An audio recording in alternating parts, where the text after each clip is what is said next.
Le moulin de l'Olivette, créé en 1928, c'est une coopérative.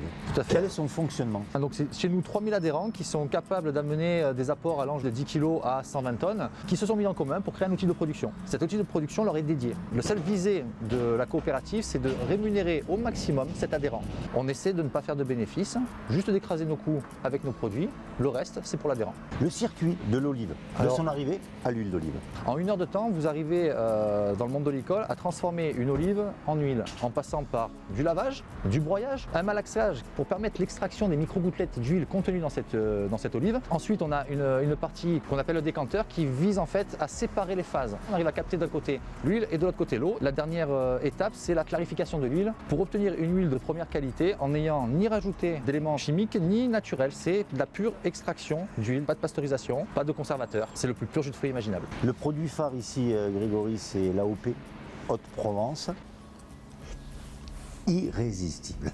Pourquoi cette huile est irrésistible? Notre AOP Haute-Provence est très prisée parce qu'elle est dotée en ardence. L'ardence, c'est le petit goût poivré que vous allez ressentir quand vous la dégustez, avec une amertume en général modérée et un fruité très exalté. Dans le jargon, on va parler de notes aromatiques qui tournent autour de l'herbe coupée, le foin, la banane verte, l'amande verte. Voilà, c'est ce registre très végétal qu'on retrouve dans nos huiles. Je pense que ce produit est quasiment unique. On a un terroir, on a un climat qui sont spécifiques. La chaleur du jour et le froid de la nuit va sublimer les qualités de la glando, qui est la variété propice à faire une huile très puissante. L'aspect terroir est très important. Extrêmement important. On est des petits acteurs de la fabrication de l'huile d'olive et on ne fait que servir la nature en extrayant ce qu'elle a déjà produit finalement. Merci de ton accueil.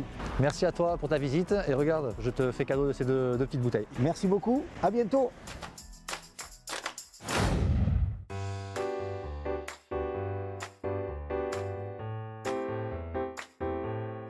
Maestro, Oui Bruno, tu vas bien? ça va très bien et toi? Tu cueilles des herbes pour notre recette. Oui. De la chicorée. On va prendre de la livèche, c'est goût de céleri ça. Ensuite la coriandre, du cerfeuil. Après on va prendre la ciboule. Là on va prendre un peu de menthe. Ça c'est du serpolet. Voilà la marjolaine. On va pouvoir en faire des choses avec tout ça. Oui, c'est sûr. Bon, Gianni, on pourrait faire tellement de choses autour de l'huile d'olive. Toi, l'huile d'olive, tu t'en sers tous les jours dans ta cuisine. Tous les jours. Pour les genoux. Regarde. Et là, on a décidé de faire une mayonnaise aux herbes et à l'huile d'olive. Ça va être bon, parfumé, on va se régaler.